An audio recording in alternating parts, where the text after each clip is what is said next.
Assalamu alaikum viewers and welcome back to my channel Study Law with Bushra.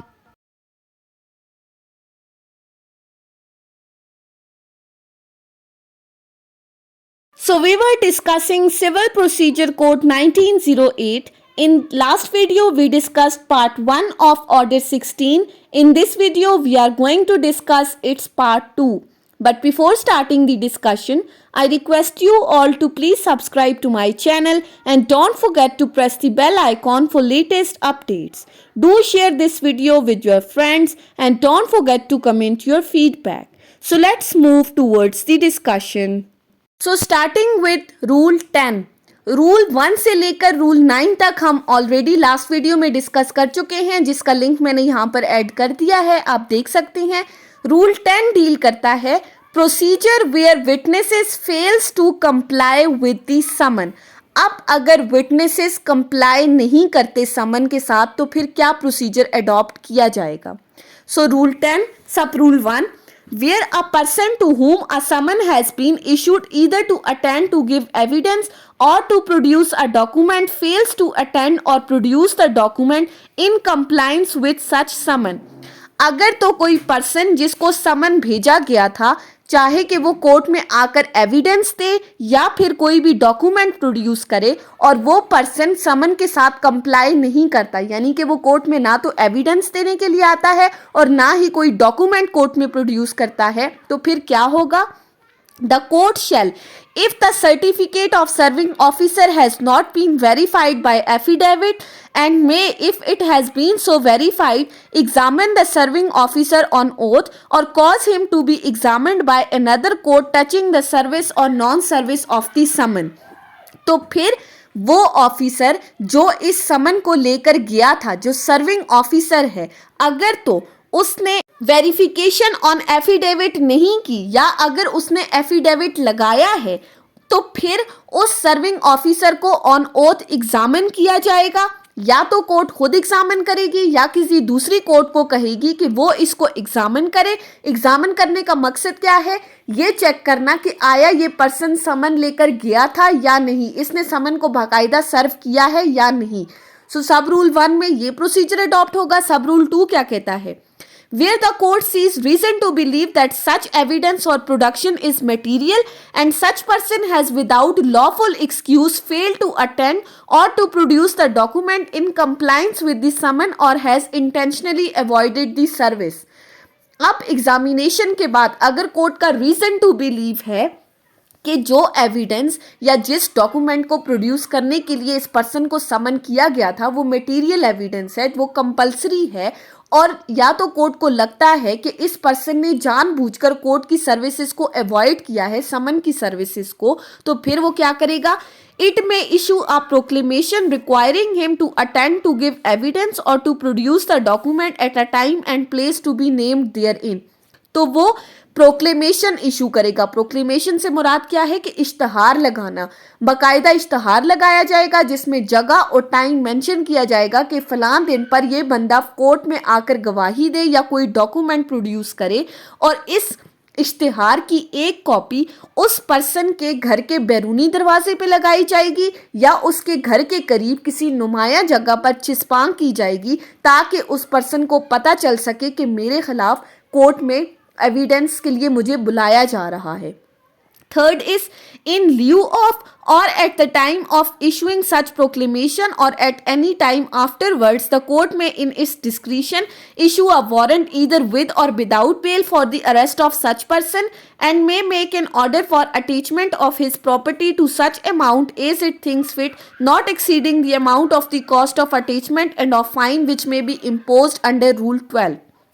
इन तमाम processes के साथ या फिर at the time of issuance of proclamation या उसके बाद कोर्ट चाहे तो वो अपनी डिस्क्रिशनरी पावर्स को यूज करते हुए इस पर्सन के अगेंस्ट, यानी कि जिसको एज अ विटनेस समन किया गया है, इसके अगेंस्ट वारंट इशू कर सकती है, चाहे वो बेलेबल वारंट हो या विदाउट बेलेबल.